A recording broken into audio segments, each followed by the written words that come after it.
ಸಂತೋಷ್ ಲಾಡ್ ವಿಧಾನಸೌಧದಲ್ಲಿ DJ ban ಮಾಡಿ ಅಂತ ಎದ್ ನಿಂತ್ಕೊಂಡು, ಅಧ್ಯಕ್ಷರೇ ನೀವು ಡಿಜೆ ಬ್ಯಾನ್ ಮಾಡಬೇಕು, ನೀವು ಡಿಜೆ ಬಂದ್ ಮಾಡ್ಲೇಬೇಕು, ಈ ಗಣಪತಿ ಅಲ್ಲೇ ಇಲ್ಲೇ ಒಟ್ಟಿನಲ್ಲಿ ಏನೋ ಒಂದು ಡಿಜೆಗಳನ್ನ ಹಾಸ್ತಾರಲ್ಲ, ಇದರಿಂದ ಸಾಮಾಜಿಕ ಹಾಳಾಗ್ತಾ ಇದೆ ಮತ್ತು ಬದಲಾವಣೆ ಅಂದ್ರೆ ಶಬ್ದ ಮಾಲಿನ್ಯಗಳ ರೀತಿ ಆಗಿರಬಹುದು ಅಥವಾ ಇವತ್ತಿನ ಯುವ ಪೀಳಿಗೆ ಎಲ್ಲೋ ಒಂದು ಕಡೆ ಹೋಗ್ತಾ ಇದೆ, ಈ ಡಿಜೆ ಬ್ಯಾನ್ ಮಾಡಬೇಕು ಅಂತ ಹೇಳಿ ಅಧ್ಯಕ್ಷರೇ ಅಂತ ಮಾತಾಡ್ತಾರೆ ಸಂತೋಷ್ ಲಾಡ್. ಇದರ ಬೆನ್ನಲ್ಲೇ ವೀರ ಗಂಡು ಮೆಟ್ಟಿದ ಮಗಧೀರ ಅನ್ನುವ ರೀತಿಯಲ್ಲಿ ಈ ಕಡೆ ಬಸನಗೌಡ ಪಾಟೀಲ್ ಯತ್ನಾಳ್ ಅವರು ಬಹಳ ಇದ್ರ ಬಗ್ಗೆ ಈಗಾಗಲೇ ವಿಧಾನಸೌಧದಲ್ಲಿ ಮಾತನಾಡಿದ್ದಾರೆ. ಡಿಜೆ ಬ್ಯಾನ್ ಮಾಡಬೇಕು ಅಂದ್ರೆ ಈ ನಮಾಜ್ ಮಾಡ್ತಾರಲ್ಲ, ಈ ನಮಾಜ್ ಅನ್ನ ಬ್ಯಾನ್ ಮಾಡಬೇಕು ಅಂತ, ನಮಾಜ್ ಮೇಲಿರುವಂತಹ ಸ್ಪೀಕರ್ಗಳನ್ನೆಲ್ಲ ಕಿತ್ತು ಬಿಸಾಕಬೇಕು ಅಂತ ಹೇಳಿ ಬಸನಗೌಡ ಪಾಟೀಲ್ ಯತ್ನಾಳ್ ವಾಗ್ದಾಳಿಯನ್ನ ಮಾಡಿರ್ತಾರೆ. ಆದ್ರೆ ಈ ಸಂತೋಷ್ ಲಾಡ್ ಮಾತಾಡಿರುವಂತಹ ಒಂದು ಕ್ಲಿಪ್ ಅನ್ನ ಹಾಕ್ತೀನಿ, ಮೊದಲು ನೋಡ್ಕೊಂಡು ಬನ್ನಿ, ನಂತರ ಮಾತಾಡ್ತೀನಿ. ಎಲ್ಲಾ ಜಯಂತಿಗಳಲ್ಲಿ ಡಿಜೆ ಒಂದು ಬಹಳ ದೊಡ್ಡ ಪಾಲನೆ ಆಗ್ಬಿಟ್ಟಿದೆ. ರಾಜಕೀಯವಾಗಿ ನಾವೆಲ್ಲ ವಿಚಾರ ಮಾಡಬೇಕದು. ಯಾವುದೇ ಜಯಂತಿಗಳು ಬರಲಿ, ಡಿಜೆಗಳಲ್ಲಿ ಐಟಮ್ ಸಾಂಗ್ ಇಲ್ಲಂದ್ರೆ ನಮ್ಮ ದೇವ್ರ ಮುಂದೆ ಹೋಗೋದಿಲ್ಲ. ಮಾಡ್ಬಿಡಿ ಅಂತ ಸಂತೋಷ್ ಲಾಡ್ ಲೆಕ್ಕಾಚಾರ ಇದು. ಸಂತೋಷ್ ಲಾಡ್ಗೆ ಎರಡು ಮುಖ ಇದೆ ಅಂತ ಹೇಳಿದ್ರೆ ತಪ್ಪಾಗಲ್ಲ. ಇನ್ನೊಂದು ಆಡಿಯೋ ಇದೆ, ವಿಡಿಯೋ ಇದೆ, ಅದನ್ನು ಹಾಕ್ತೀನಿ. ನೀವು 18% ಮೇಲೆ GST ಹಾಕ್ಬೇಡಿ ಅಂತ ಹೇಳಿದ್ರೆ ನೀವು ಬಹಳಷ್ಟು ಅವ್ರ ವಿರುದ್ಧವಾಗಿ ಮಾತನಾಡಿದ್ರಿ.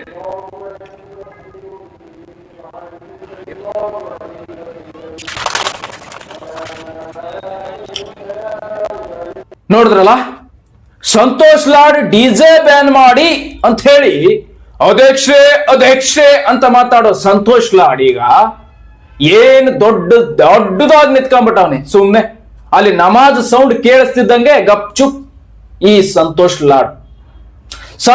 ಲಾಡ್ ಅವರೇ, ಯತ್ನಾಳ್ ಅವರು ಕೂಡ ಬಹಳ ಅದ್ಭುತವಾಗಿ ಮಾತನಾಡಿದ್ದಾರೆ ಇದ್ರ ಬಗ್ಗೆ. ಡಿಜೆ ಬ್ಯಾನ್ ಮಾಡಿ ಅಂದ್ರೆ ಆಗೋದಿಲ್ಲ ಅನ್ನುವ ನಿಂತಲ್ಲಿ ಮೊದಲು ನಿಮ್ಮ ನಮಾಜ್ಗಳನ್ನ ಸ್ಪೀಕರ್ಗಳನ್ನ ಬಂದ್ ಮಾಡಿಸಿ ನಂತರ ನಾವು ಡಿಜೆ ಬಂದ್ ಮಾಡ್ತೀವಿ ಅನ್ನೋದು ಯತ್ನಾಳ್ ಅವರ ಲೆಕ್ಕಾಚಾರ. ಆದ್ರೆ ಸಂತೋಷ್ ಲಾಡ್ ಅವ್ರಿಗೂ ಕೂಡ ಈ ಒಂದು ವಿಚಾರ ತಿಳಿದಿರಬೇಕು. ಮನುಷ್ಯನಿಗೆ ಒಂದು ಮುಖ ಇರಬೇಕು, ನೌಟಂಕಿ ಆಟ ಆಡ್ಕೊಂಡು ಎರಡು ಮುಖ ಇರಬಾರ್ದು ಸಂತೋಷ್ ಲಾಡ್ ನಿನಗೆ. ಇದು ಯಾಕಂತಂದ್ರೆ ನಮಾಜ್ ಸೌಂಡ್ ಕೇಳಿಸ್ತಿದ್ದಂತೆ ಭಾಷಣನೇ ನಿಲ್ಲಿಸಿರುವಂತ ನೀನು ಈಗ ಹಿಂದೂಗಳ ಆಚರಣೆಗೆ ಬಳಸುವಂತ ಡಿಜೆ ಬ್ಯಾನ್ ಮಾಡಿ ಅಂತ ಹೇಳ್ತಾ ಇದ್ದೀಯಲ್ಲ, ನೀನು ನಿಜವಾಗ್ಲೂ ಈ ಸಾಮಾಜಿಕದ ಬಗ್ಗೆ ಕಳಕಳಿ ಇದೆಯೋ ಅಥವಾ ಹಿಂದೂ ವಿರೋಧದ ಪಟ್ಟ ಕಟ್ಕೊಳ್ಳಿಕ್ಕೆ ಈ ರೀತಿಯಾದಂತಹ ಒಂದು ಲೆಕ್ಕಾಚಾರವನ್ನ ಮಾಡ್ತಾ ಇದ್ದಾನೋ ಈ ಸಂತೋಷ್ ಲಾಡ್ ಅನ್ನೋದು ಗೊತ್ತಿಲ್ಲ. ಯಾಕಂತಂದ್ರೆ ಈ ಸಂತೋಷ್ ಲಾಡ್ ಯಾವಾಗ್ಲೂ ಕೂಡ ಹಿಂದೂಗಳ ವಿರುದ್ಧದ ಭಾವನೆಗಳನ್ನ ತೋರಿಸ್ತಾ ಇರ್ತಾರೆ. ಹಾಗಾಗಿ ಹೇಳ್ತಾ ಇದ್ದೀನಿ, ಈ ಕಡೆ ಯತ್ನಾಳ್ ಅವ್ರು ಮತ್ತಿಲ್ವಾ ಮುಸ್ಲಿಂ ವಿರೋಧಿ ಅಂತ ನೀವು ಕೇಳಬಹುದು. ಯತ್ನಾಳ್ ಅವರು ಡೈರೆಕ್ಟ್ ಆಗಿದ್ದಾರೆ. ಯತ್ನಾಳ್ ಅಂತ ಬಂದಾಗ ಹಿಂದೂ ಫೈರ್ ಬ್ರ್ಯಾಂಡ್ ಡೈರೆಕ್ಟ್ ಆಗಿ ಹೌದಪ್ಪ ಅನ್ನುವ ರೀತಿಯಲ್ಲಿದ್ದಾರೆ. ಆದ್ರೆ ಸಂತೋಷ್ ಲಾಡ್ ನೌಟಂಕಿ ಆಟ ಆಡ್ತಾನಲ್ಲ, ಇದು ತಪ್ಪು ಅನ್ನೋದು ಉದ್ದೇಶ. ಆ ತಪ್ಪಿನ ಉದ್ದೇಶಕ್ಕೆ ಯತ್ನಾಳ್ ಅವರು ಕೂಡ ಆಕ್ರೋಶಗೊಂಡಿದ್ದು. ಈ ಸಂತೋಷ್ ಲಾಡ್ ನಮಾಜ್ ಸೌಂಡ್ ಕೇಳ್ತಿದ್ದಂಗೆ ಈತನಿಗೆ ಕಿವಿ ಇಂಪಾಗ್ಬಿಡುತ್ತೆ. ಅದೇ ಈತನಿಗೆ ಡಿಜೆ ಕೇಳಿದ ತಕ್ಷಣ ಬ್ಯಾನಿ ಆಗ್ತದನ್ನು ಅಂತ ಹೇಳಿ ಈ ಕಡೆ ಮಾತಾಡಿದಾರಲ್ಲ ಬಸನಗೌಡ ಪಾಟೀಲ್ ಯತ್ನಾಳ್, ಅದೇ ರೀತಿ ಮಾತುಗಳಿವು. ಅದಕ್ಕೆ ಹೇಳೋದು ಮುಖ ಒಂದಿರಬೇಕು ಅಂತ. ಡಿಜೆ ತಾಕತ್ತಿದ್ರೆ ನಿಮ್ಮ ಅಪ್ಪನ ಗುಟ್ಟಿದ್ರೆ ಬ್ಯಾನ್ ಮಾಡಿ ತೋರ್ಸು ಅನ್ನುವ ನಿಟ್ಟಿನಲ್ಲಿ ಯತ್ನಾಳ್ ಅವರು ಕೂಡ ಗುಡುಗಿದ್ದಾರೆ. ಯತ್ನಾಳ್ ಅವರು ಕೂಡ ವಿಧಾನಸೌಧದಲ್ಲಿ ಗುಡುಗುವಂತ ಪ್ರಯತ್ನ ಮಾಡಿದ್ದಾರೆ. ಹಿಂದೆಯೂ ಕೂಡ ಅವರು ಸಾಕಷ್ಟು ಬಾರಿ ಈ ವಿಧಾನಸೌಧದಲ್ಲಿ ಮಾತನಾಡಿದ್ದಾರೆ ಬಸನಗೌಡ ಪಾಟೀಲ್ ಯತ್ನಾಳ್ ಅವರು. ಡಿಜೆ ಬ್ಯಾನ್ ಮಾಡಬೇಕು ಅಂದ್ರೆ ನಮಾಜ್ ಮಾಡುವ ಸ್ಪೀಕರ್ಗಳೆಲ್ಲ ಕಿತ್ತು ಬಿಸಾಕ್ಬೇಕು ಅಂತ. ನೋಡಿ, ಇಲ್ಲಿ ಹಿಂದೂಗಳು ಮತ್ತು ಮುಸ್ಲಿಂ ಬಾಂಧವರು ಅಂತ ಬಂದಾಗ ಇವರು ತಮ್ಮ ಧರ್ಮದ ನಿಷ್ಠೆಯನ್ನ, ಅವ್ರ ನಿಷ್ಠೆಯನ್ನ, ಅವ್ರ ನಮಾಜ್, ಅವರ ಭಕ್ತಿ, ಅವರ ಧರ್ಮದ ಭಕ್ತಿ ಅದು ಅವರು ಮುಸ್ಲಿಂ ಧರ್ಮದವ್ರು ಮಾಡೋರೆ, ಅದು ಅವರ ಧರ್ಮದ ಭಕ್ತಿ. ಈ ಕಡೆ ಹಿಂದೂಗಳ ಧರ್ಮದ ಭಕ್ತಿ, ಅವ್ರ ಧರ್ಮದ ಆಚರಣೆ ಅವ್ರು ಮಾಡ್ತಾರೆ, ಇವ್ರ ಧರ್ಮದ ಆಚರಣೆ ಇವ್ರು ಮಾಡ್ತಾರೆ. ಆದ್ರೆ ಈಗ ಪಾಲಿಟಿಕ್ಸ್ ಬಂದ್ ಸೇರ್ಕೊಂಡಾಗ, ಸಂತೋಷ್ ಲಾಡ್ ನಂತವ್ರು ಬಂದ್ ಸೇರ್ಕೊಂಡಾಗ ಇದೇನಾಗತ್ತೆ, ಪಾಪ ಈ ಕಡೆ ಆಚರಣೆ ಮಾಡ್ಕೊಂಡು ತಮ್ಮ ಧರ್ಮದ ಹಬ್ಬ ಮಾಡ್ಕೊಳ್ತಾ ಇರುವಂತವ್ರಿಗೆ ಕೂಡ ಅದು ದೊಡ್ಡ ಹೊಡೆತ. ಇಲ್ಲಿ ಹಿಂದೂ ಮತ್ತು ಮುಸ್ಲಿಂ ಅಂತ ಜಗಳ ಶುರು ಆಗ್ಬಿಡ್ಬೇಕು. ಆ ರೀತಿ ಈಗ ನಾವು ಡಿಜೆ ಬ್ಯಾನ್ ಮಾಡಿಬಿಡ್ತೀವಿ ಅಂತ ಸಂತೋಷ್ ಲಾಡ್ನ ಉಲ್ಲೇಖದ ಮಾತುಗಳು. ಇಂತಹ ಅಖಂಡನೀಯ ಮಾತುಗಳು ಯಾಕೆ ಬೇಕು ಸಂತೋಷ್ ಲಾಡ್ ಅವರಿಗೆ?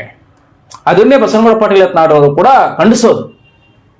ಡಿಜೆ ಬ್ಯಾನ್ ಮಾಡಬೇಕು ಅಂದ್ರೆ ವಿಧಾನಸೌಧದಲ್ಲಿ ಕುತ್ಕೊಂಡು ಡಿಜೆ ಬ್ಯಾನ್ ಮಾಡಬೇಡಿ ಅಂತ ಹೇಳಿ ಅಧ್ಯಕ್ಷರೇ ಅಂತ ಹೇಳೋದಲ್ಲ.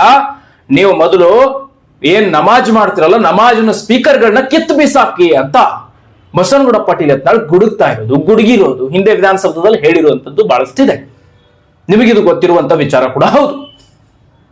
ಆದ್ರೆ ಇದೇ ಸಂತೋಷ್ ಲಾಡ್ ಪ್ರತಿ ಕ್ಷಣ ಪ್ರತಿ ನಿಮಿಷ ಒಟ್ಟಿನಲ್ಲಿ ಮೋದಿ ಅವ್ರಿಗೆ ಏನಾದ್ರು ಹೇಳೋದು, ಅಮಿತ್ ಶಾ ಅವ್ರಿಗೆ ಏನಾದ್ರು ಮಾತನಾಡೋದು, ಈ ಕಡೆ ಇನ್ನೊಬ್ರಿಗೆ ಏನಾದ್ರು ಮಾತನಾಡೋದು, ಈ ತರ ಮಾತನಾಡಿದ್ರೆ ಎಲ್ಲೋ ನನಗೆ ಕಾಂಗ್ರೆಸ್ ನಲ್ಲಿ ದೊಡ್ಡ ಅಧಿಕಾರ ಕೊಟ್ಬಿಡ್ತಾರೇನೋ ಅನ್ನುವಂಥದ್ದು ಬಹುತೇಕ ಭ್ರಮೆಯಲ್ಲಿದ್ದಾರೇನೋ ಅಂತ ಅನಿಸ್ತಾ ಇದೆ. ಈ ಸಂತೋಷ್ ಲಾಡ್ ಮಾತನಾಡುವಂತ ಮಾತುಗಳನ್ನ ಬಹುತೇಕ ಕೇಳಿಸ್ಕೊಂಡ್ರೆ ಎಲ್ಲೋ ಒಂದ್ ಕಡೆ ಉತ್ತಮವಾದಂತ ನನಗೆ ಅಧಿಕಾರ ಕೊಟ್ಬಿಡ್ತಾರೇನೋ ಅಂತ.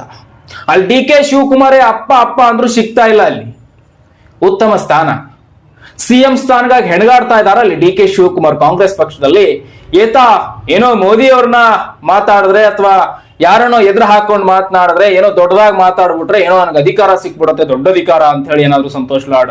ಅದ್ರಲ್ಲೇ ಸಂತೋಷ್ ಲಾಡ್ ಈತನಿಗೆ ಇನ್ನೊಂದು ಸ್ವಭಾವ ಇದೆ, ಏನಂದ್ರೆ ಕ್ಯಾಮ್ರಾದ ಮುಂದೆ ಹೆಚ್ಚು ಸಹಾಯ ಮಾಡಿದ್ದಾರ ತೋರ್ಸೋದು, ಅಲ್ಲಿ ಕುತ್ಕೊಂಡು ಊಟ ಮಾಡಿದ್ದನ್ನು ತೋರ್ಸೋದು, ಯಾರ ಮನೆಯಲ್ಲಿ ಕುತ್ಕೊಂಡು ಬಡವ್ರ ಮನೆಯಲ್ಲಿ ಊಟ ಮಾಡಿದ ಅದನ್ನು ತೋರ್ಸೋದು, ಆಮೇಲೆ ಏನ್ರೆ 4 ದುಡ್ಡು ಕೊಟ್ಟಿದ್ರೆ ಅದನ್ನು ವಿಡಿಯೋಗಳು ಮಾಡಿ ತೋರ್ಸೋದು, ಪ್ರತಿಯೊಂದು ತೋರ್ಸೋದೆ.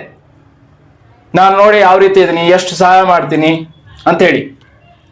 ಸೊ ಈ ಒಂದು ಶೋಕಿಯನ್ನ ಇಟ್ಕೊಂಡು ನಾವು ಹಿಂದೂ ಆಚರಣೆಗಳಲ್ಲಿ ಗಣಪತಿಗಳಿಗೆ ಹಚ್ಚುವಂತ ಡಿಜೆ ಬ್ಯಾನ್ ಮಾಡ್ಬಿಡ್ತೀವಿ, ಇದರಿಂದ ಸಮಾಜ ಕೆಡ್ತಿದೆ, ಶಬ್ದ ಮಾಲಿನ್ಯ ಆಗ್ತಿದೆ, ಏನೋ ಒಂದು ಸಾಮಾಜಿಕವಾಗಿ ಏನೋ ಕೆಟ್ಟದಾಗ್ತಾ ಇದೆ ಅನ್ನುವಂತ ರೀತಿಯಲ್ಲಿ ನಮಗೆ ಇದು ಸರಿ ಅನಿಸ್ತಿಲ್ಲ ಅಂತ ಹೇಳ್ತಾ ಇದ್ದಾರೆ. ಡಿಜೆ ಹಚ್ಚೋದು ಕುಣಿಯೋದು ಅಂತೆ. ಡಿಜೆ ಹಚ್ಚೋದು ಕುಣಿಯೋದು ನಿಮಗ್ ಸರಿ ಅನಿಸ್ತಾ ಇಲ್ಲ ಅಂದ್ರೆ ಬಸನಗೌಡ ಪಾಟೀಲ್ ಯತ್ನಾಳ್ ಅವ್ರು ಹೇಳ್ತಾರೆ ಈ ಕಡೆ. ಬಸನಗೌಡ್ರು ಏನ್ ಹೇಳ್ತಾರೆ ಅಂದ್ರೆ, ಏನ್ ನಮಾಜ್ ಮಾಡೋ ಸ್ಪೀಕರ್ಗಳಲ್ಲಿ ಕಿತ್ತು ಬಿಸಾಕಿ ಅವು ನಮಗೆ ಯಾಕೆ, ನಮಗ್ ಕೇಳಿಸಬಾರ್ದು ಧ್ವನಿ ಅಂತ. ಹಾಗಾದ್ರೆ ಇದಕ್ಕೇನ್ ಹೇಳ್ತೀರಾ ಸಂತೋಷ್ ಲಾಡ್ ಅವರೇ? ಬಸನಗೌಡ ಪಾಟೀಲ್ ಯತ್ನಾಳ್ ಅವರ ಈ ಕ್ವಶನ್ಸ್ಗೆ, ಪ್ರಶ್ನೆಗೆ ಬಸನಗೌಡ ಪಾಟೀಲ್ ಯತ್ನಾಳ್ ಅವರ ಈ ಮಾತಿಗೆ ಏನು ಹೇಳ್ತೀರಾ ನೀವು? ನೋಡಿ, ನಿಮ್ಮದೇನಿದೆಯೋ, ನಿಮ್ಮ ಲೆಕ್ಕಾಚಾರ ಏನಿದೆಯೋ ಅದರ ಬಗ್ಗೆ, ಅಭಿವೃದ್ಧಿ ಬಗ್ಗೆ ಯಾರು ಮಾತಾಡ್ತಿಲ್ಲ ಅಂತ ಹೇಳ್ತಾ ಇದ್ದಾರೆ ಸಂತೋಷ್ ಲಾಡ್. ನೀವು ಅಭಿವೃದ್ಧಿ ಬಿಟ್ಟು ಮತ್ತು ನೀವು ಡಿಜೆ ಬಂದ್ ಮಾಡಿ ಗಣಪತಿಯಲ್ಲಿ ಡಿಜೆ ಹಚ್ಚಬಾರದು ಅಂದ್ರೆ ಹೇಗೆ ಸಂತೋಷ್ ಲಾಡ್ ಅವರೇ? ಅದೇ ಬಸನಗೌಡ ಪಾಟೀಲ್ ಯತ್ನಾಳ್ ಅವರೇ ನಿಮ್ಗೆ ಉತ್ತಮವಾದಂತ ಸರಿಯಾದಂತ ವ್ಯಕ್ತಿ. ನಿಮ್ಗೆಲ್ರಿಗೂ ಏನ್ ಇಂಥ ಉದ್ದಟತನ ಮೆರೆದು ಹಿಂದೂಗಳ ಆಚರಣೆಗೆ ನೀವು ಬಗ್ಗುಬಡಿಯುವಂತ ಪ್ರಯತ್ನವನ್ನು ಮಾಡ್ತಾ ಇದ್ದೀರಲ್ಲ, ನಿಮ್ಮ ಸರ್ಕಾರನೇ ಅದರಲ್ಲೇ ಬಂತು ಅಂತ ಯತ್ನಾಳ್ ಅವ್ರು ಹೇಳ್ತಾರೆ. ಇನ್ನೊಂದೆರಡು ವರ್ಷ ಇದೆ, ಏನ್ ಮಾಡ್ಕೊಂತೀರಾ ಮಾಡ್ಕೊಳ್ಳಿ ಅಂತ ಬಸನಗೌಡ ಪಾಟೀಲ್ ಯತ್ನಾಳ್ ಅವರ ಮಾತುಗಳಿವು. ಹಿಂಗಾಗಿ ವಿಧಾನಸೌಧದಲ್ಲಿ ಕೆಂಡ ಕಾರಿದ್ದಾರೆ ಬಸನಗೌಡ ಪಾಟೀಲ್ ಯತ್ನಾಳ್ ಅವರು. ಇಂಥವ್ರ ಒಂದು ವಿಚಾರ ಏನುಗಳಿದೆಯಲ್ಲ, ಇವ್ರೇನು ವಿಚಾರಗಳನ್ನ ಮಾಡಿ ಹೇಳ್ತಾ ಇದ್ದಾರಲ್ಲ, ಡಿಜೆ ಬಂದ್ ಮಾಡ್ಬಿಡಿ ಅಂತೇನೇನು ಬೊಬ್ಬೆ ಹಾಕ್ತಾರಲ್ಲ, ಈ ಬೊಬ್ಬೆ ಇನ್ನೊಂದೆರಡು ವರ್ಷ ಮಾತ್ರ ಅಂತ ಹೇಳಿ ಬಸನಗೌಡ ಪಾಟೀಲ್ ಯತ್ನಾಳ್ ಅವರು ಪ್ರತಿ ಸಲ ಹೇಳ್ತಾ ಇರ್ತಾರೆ. ಸೊ ಅದನ್ನ ಅರ್ಥ ಮಾಡ್ಕೋಬೇಕು. ಆಮೇಲೆ ಇನ್ನೊಂದು ಸಂತೋಷ್ ಲಾಡ್ಗೆ ಚಪಲ ಇದೆ. ಚಪಲ ಅಂತ ಡೈರೆಕ್ಟ್ ಆಗಿ ಹೇಳ್ಬೋದು. ಲಾಡ್ಗೆ ಏನ್ ಚಪಲ ಇದೆ ಅಂದ್ರೆ, ಯಾರನ್ನಾರು ಒಟ್ಟು ಗುರುತಿಸಿ ಮಾತನಾಡೋದು, ಮಾಧ್ಯಮಗಳ ಮುಂದೆ ಹೆಚ್ಚು ಗುರುತಿಸ್ಕೊಳ್ಳೋದು, ನಮ್ಮ ಮೋದಿ ಅವ್ರನ್ನ ಯಾಕೆ 24 ಗಂಟೆ ತೋರಿಸ್ತೀರಾ, ನನ್ನ ಯಾಕೆ ತೋರ್ಸಲ್ಲ ಅಂತ ಕೇಳೋದು, ಅಥವಾ ನಮ್ಮ ಸರ್ಕಾರವನ್ನ ಯಾಕೆ ತೋರ್ಸಲ್ಲ ಅಂತ ಕೇಳೋದು. ನಿಮ್ಮನ್ನು ತೋರಿಸಿದ್ರೆ ನೋಡೋರು ಬೇಕಲ್ಲ, ನೋಡೋರು ಒಂದು 4 ಜನ ಇದ್ರೆ ಆಗೋಗುತ್ತಾ? ಮೋದಿ ಅವ್ರನ್ನ ತೋರಿಸಿದ್ರೆ ಇಡೀ ಇಂಡಿಯಾ ನೋಡತ್ತಪ್ಪ, ನಿಮ್ಮನ್ನು ತೋರಿಸಿದ್ರೆ ಇಂಡಿಯಾ ನೋಡಲ್ಲ, ಹಾಗಾಗಿ ಅವ್ರು ತೋರ್ಸಲ್ಲ. ಸೊ ಮಾಧ್ಯಮದವ್ರಿಗೆ ಏನನ್ನೋದಿದೆ ಹೇಳಿ. ಅದೇನೋ ಕಣ್ಣಿಗೆ ಕಪ್ಪು ಕೂಲಿಂಗ್ ಗ್ಲಾಸ್ ಹಾಕೊಂಡ್ಬಂದ್ಬಿಟ್ರೆ ಏನ್ ದೊಡ್ಡ ರಾಜಕಾರಣಿಯಲ್ಲಿ ವಿಪರೀತ ಡಿಫ್ರೆಂಟ್ ಆಗಿ ಕಾಣಿಸ್ಬಿಡ್ತಾರೆ ಏನೋ ಸಂತೋಷ್ ಲಾಡ್ ಅನ್ನೋ ರೀತಿಯಲ್ಲಿ, ಏನೋ ದೊಡ್ಡ ದೇಶದ ಪ್ರಧಾನಮಂತ್ರಿ ಆಗ್ಬಿಡ್ತಾರೆ, ಇಲ್ಲ ರಾಜ್ಯದ ಮುಖ್ಯಮಂತ್ರಿ ಆಗ್ಬಿಡ್ತಾರೆ ಅನ್ನೋ ರೀತಿಯಲ್ಲಿ. ಸೊ ಗರ್ವಗಳನ್ನ ಇಟ್ಕೊಂಡ್ರೆ ಆಗಲ್ಲ. ಅಲ್ಲಿ ಡಿ ಕೆ ಶಿವಕುಮಾರ್ ಅವರೇ ಎಷ್ಟೇ ಶ್ರಮ ಪಟ್ಟರು ಅವ್ರಿಗೆ ಮುಖ್ಯಮಂತ್ರಿ ಸ್ಥಾನ ಸಿಗ್ತಾ ಇಲ್ಲ, ಸಿದ್ದರಾಮಯ್ಯ ಅವ್ರನ್ನ ಸರಿಸ್ಕೊಡ್ತಾ ಇಲ್ಲ ಕಾಂಗ್ರೆಸ್ ಗವರ್ಮೆಂಟ್. ಅಂತದ್ರಲ್ಲಿ ಸಂತೋಷ್ ಲಾಡ್ಗೆ ಏನೋ ಒಂದು ದೊಡ್ಡ ಪಟ್ಟಾಭಿಷೇಕ ಕುರ್ಚಿ ಮೇಲೆ ಕೂರಿಸ್ಕೊಂಡು ಸೊ ಈ ಕಡೆ ಯತ್ನಾಳ್ ಅವ್ರದ್ದು ಇರಬಹುದೇನು, ಆದ್ರೆ ಯತ್ನಾಳ್ ಅವ್ರಿಗೆ ಅದೇ ಕೆಪಾಸಿಟಿ ಇದೆ. ಅವ್ರು ಹೆಂಗಿದ್ದಾರೆ, ಅವರು ಕೆಪಾಸಿಟಿ ಏನು ಯತ್ನಾಳ್ ಅವ್ರದ್ದು ನಿಮ್ಗೆ ಗೊತ್ತೇ ಇದೆ, ಅದನ್ನ ಹೇಳ್ಬೇಕಾಗಿಲ್ಲ ಸಂತೋಷ್ ಲಾಡ್. ಮೊನ್ನೆ ಯಾವಾಗೊಮ್ಮೆ ಅಥಣಿಯಲ್ಲಿ ನಡೆದಂತಹ ಒಂದು ಭಾಷಣ ಇತ್ತು. ಆ ಭಾಷಣ ನಡೆದಂತಹ ಸಂದರ್ಭದಲ್ಲಿ ಬಸನಗೌಡ ಪಾಟೀಲ್ ಯತ್ನಾಳ್ ಅವರು ಭಾಷಣ ಮುಗಿತಿದ್ದಂಗೆ ಸಂತೋಷ್ ಲಾಡ್ ಭಾಷಣ ಇತ್ತು. ಯಾರು ಕೇಳಕ್ 1 ಜನ ಕೂತ್ಕೊಳ್ತಾ ಇಲ್ಲ, ಎಲ್ಲ ಎದ್ದು ಹೋಗಕ್ ಶುರು ಮಾಡ್ಕೊಂಡ್ರು. ಒಬ್ರು ಕೂತ್ಕೊಡ್ತಾ ಇಲ್ಲ. ಅಂಗಲ ಹಚ್ಚಿದ್ರು ಸಂತೋಷ್ ಲಾಡ್, ಕುತ್ಕೊಳ್ಳಿ ಅಂತ. ಚೂರ್ ಕೇಳಿ ಅಂತ. ಜನರ ಭಾವನೆಗಳಿಗೆ ಧಕ್ಕೆ ಮಾಡಿದ್ರೆ ನೀವು ತಪ್ಪು ಮಾಡ್ತಾ ಇದ್ದೀರೋ ಸರಿ ಮಾಡ್ತಾ ಇದ್ದೀರೋ ಜನರು ಆಲಿಸ್ತಾ ಇರ್ತಾರೆ, ಖಂಡಿತ ಅದಕ್ಕೆ ಸರಿಯಾದ ಉತ್ತರವನ್ನ ಕೊಡ್ತಾ ಇರ್ತಾರೆ. ಲಾರ್ಡ್ ಅರ್ಥ ಮಾಡ್ಕೊಳ್ಳಿ. ಡಿಜೆ ಬ್ಯಾನ್ ಮಾಡೋದಾದ್ರೆ ಬಸನಗೌಡ ಪಾಟೀಲ್ ಹೇಳದಂತೆ ನಮಾಜ್ ಮಾಡ್ತಾ ಇದಾರಲ್ಲ ಅದನ್ನು ಬ್ಯಾನ್ ಮಾಡಿ ಅಂತ ಹೇಳ್ತಾರೆ. ಅದನ್ನ ಬ್ಯಾನ್ ಮಾಡಕ್ ಸಾಧ್ಯ ನಿಮಗೆ? ಲಾರ್ಡ್ ನೌಟಂಕಿ ಆಟ ಬೇಡ, ಎರಡು ಮುಖ ಬೇಡ, ಒಂದೇ ಮುಖದಿಂದ ಒಂದೇ ನಾಲಿಗೆಯಿಂದ ಬರಬೇಕು ಅನ್ನೋದು ಬಸನಗೌಡ ಪಾಟೀಲ್ ಯತ್ನಾಳ್ ಉಲ್ಲೇಖ. ಅವ್ರು ಹಾಗಿರ್ಬೇಕು ಅಂತ. ಸುಮ್ಮನೆ ನೌಟಂಕಿ ಆಟಗಳನ್ನ ಆಡೋದು ಸರಿಯಲ್ಲ ಅಂತ ಬಸನಗೌಡ ಪಾಟೀಲ್ ಯತ್ನಾಳ್ ಅವರು ಕೂಡ ಗುಡುಗಿ ಈ ಯತ್ನಾಳ್ ಗೌಡ್ರ ಗತ್ತಿನ ಮಾತಿಗೆ ಬೇರೊಳೆದಿದೆ ಈ ಸಂತೋಷ್ ಲಾಡ್ಗೆ. ಮತ್ತಷ್ಟು ಮಾಹಿತಿಗಳೊಂದಿಗೆ ನಿಮ್ಮನ್ನ ಭೇಟಿ ಮಾಡ್ತೀನಿ. ನೋಡ್ತಾ ಇರಿ ನಮ್ಮ ಈ ಯುವರಾಜ್ ಗೌಡ ಮಿರ್ಚಿ ಟಿವಿ. ನಮಸ್ಕಾರ.